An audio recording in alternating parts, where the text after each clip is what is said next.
2 microservices, a checkout service calling a payment service, just one HTTP request. And yet, the things that have to be true for this one request to be safe, observable, and resilient, the list goes on. The connection has to be encrypted with mutual TLS. If the upstream returns a 500, you should probably retry. If it hangs, you need a timeout. You want metrics. You want a distributed trace. You want to know which version of payments handled the call. Now multiply that by every team in the company. A service mesh does this. You deploy a small process, a sidecar proxy, next to each of your services. Your application code stays exactly the same.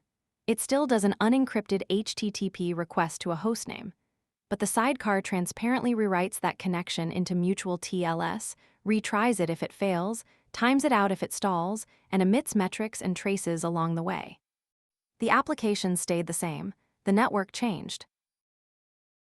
The naive way to add cross-cutting concerns is to put them in a library, one that every service imports.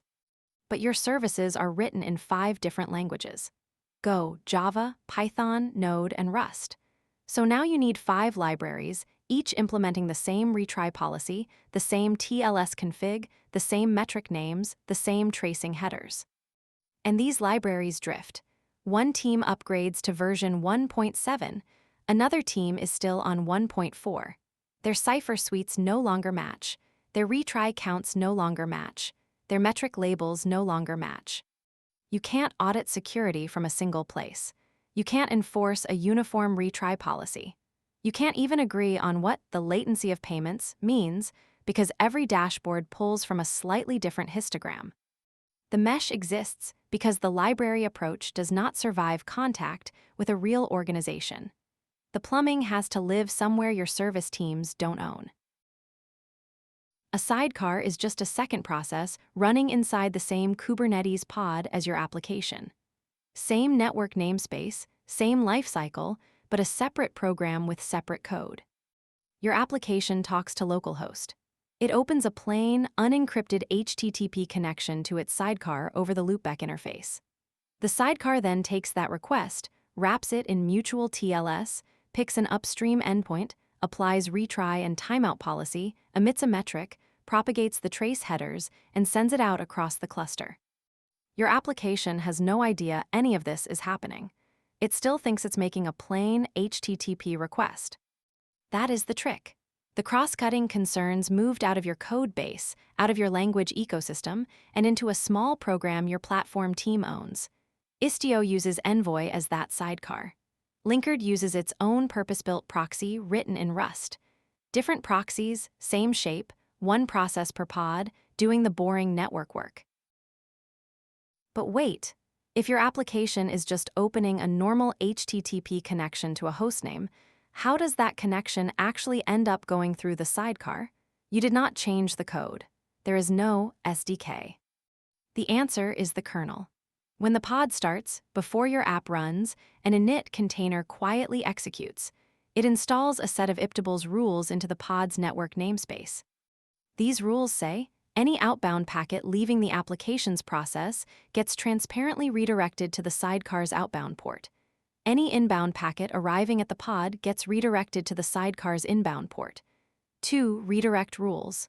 That's it. So when your app does an HTTP get to payments, the packet leaves the app socket, hits the kernel, and the kernel quietly bends it sideways into the sidecar. The sidecar processes it, opens a fresh connection to the real upstream, and forwards the result back. Your application never sees the bend. Newer setups skip iptables and use eBPF for the same trick. So what happens inside the sidecar once a request lands? In Istio, the sidecar is Envoy, and Envoy has a very specific internal model. First, a listener. That is just a port the proxy is bound to. Inbound port 15006 is where iptables sends incoming pod traffic. Second, a filter chain. The request walks through a stack of small modules, one for authentication, one for retries, one for timeouts, one for telemetry, one for rate limiting. Each filter is a self-contained piece of policy. Every cross-cutting concern in the mesh is implemented as a filter. Third, a route. The root looks at the incoming request, its host, its path, its headers, and picks a destination cluster. Fourth, the cluster. A cluster is a named pool of upstream endpoints. The proxy load balances across the endpoints, opens a connection to one of them, and forwards the request. Listener, filter, root, cluster. Every request walks this ladder. A proxy by itself knows nothing. It does not know which services exist. It does not know which endpoints are healthy. It does not know which routes you defined. Someone has to tell it. That someone is the control plane. In Istio, it is a single binary called Istiod. Istiod watches the Kubernetes API. It sees every service, every pod, every endpoint, every routing rule you write as a YAML. Istiod compiles all of that into proxy configuration, and it pushes that configuration to every sidecar in the cluster over a long-lived gRPC stream. That stream is called XDS. XDS is actually 4 streams in one. LDS, the listener discovery service, RDS, the root discovery service, CDS, the cluster discovery service, EDS, the endpoint discovery service. Each one updates a different layer of the proxy's state in real time. When you change a routing rule, Istiod recomputes, pushes new config down XDS, and every relevant proxy updates within seconds. The control plane never carries your application traffic. It only configures the proxies that do. Now we can talk about identity. In a mesh, every service has a verifiable identity, and the proxies enforce it. The identity is a SPIFFE URI tied to the pod's Kubernetes service account.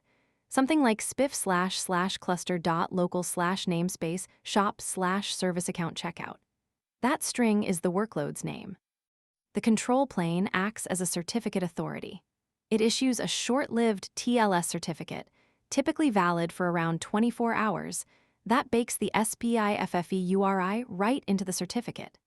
Each sidecar holds its cert, and a fresh one is rotated in long before the old one expires. When checkout sidecar opens a connection to payment sidecar, they perform a mutual TLS handshake using these certs. Each side verifies the other's identity. Suddenly, every connection in the mesh is encrypted and authenticated. On top of that, you can write authorization policy. Only workloads with the checkout service account may call/charge. The reporting service tries and gets a 403 before its request ever reaches the application. Once every request flows through a programmable proxy, traffic policy stops being code. It becomes config. A canary deploy is a YAML. You write a virtual service that says, send 95% of traffic to payments version 1 and 5% to version 2. Istiod compiles that into routing rules. The proxies start splitting requests immediately. You can dial that percentage up to 50, then to 100 without redeploying the application. Retries work the same way. The mesh retries any 500 response up to 3 times before giving up. Timeouts are a knob, 5 seconds, then the sidecar cancels the upstream request and returns a 504 to the app. Circuit breaking is automatic. If too many calls to a particular upstream are failing in a short window, the proxy opens the circuit. New requests fail fast at the sidecar instead of piling up against a sick upstream. When the upstream recovers, the proxy probes carefully and closes the circuit again. None of this required redeploying the application. None of it lives in your code. Because every byte in and out of every pod flows through a sidecar, the mesh sees everything. And it can talk about what it sees. For metrics, every proxy emits a stable, uniform set of counters and histograms, requests per second, error rate, latency at the 50th, 90th, and 99th percentile. These metrics get scraped by Prometheus, and they look the same regardless of which language wrote the underlying service. For traces, the proxies propagate the W3C trace parent header automatically. When checkout sidecar receives a request with a trace context, it forwards that context to payment sidecar, which forwards it to the next hop. Every span is exported to a backend like Jaeger. You did not write a metrics library. You did not instrument your handlers with span calls. You got a global telescope on your service-to-service traffic just by adopting the mesh. It is one of the strongest practical arguments for adoption. The observability is real, and it is free. A mesh is not free. You pay 3 taxes. You pay latency. Each request now passes through one extra proxy on the client side and one on the server side, typically adding low single-digit milliseconds end-to-end. For most apps, fine. For a tight inner loop, sometimes not. You pay memory. Every pod runs an extra proxy process. That is tens of megabytes of resident memory per pod, multiplied by every pod in the cluster. You pay complexity. The control plane is real software. There are custom resources, operators, upgrades, and a learning curve. This is why the industry is moving towards sidecar-less designs. Istiod's Ambient Mesh splits the work in two. A per-node Z-tunnel handles layer 4 traffic and mutual TLS for every pod on the node, no sidecars at all. When you actually want layer 7 features like retries or traffic splitting, traffic is routed through a shared waypoint proxy. You pay the layer 7 cost only when you need layer 7.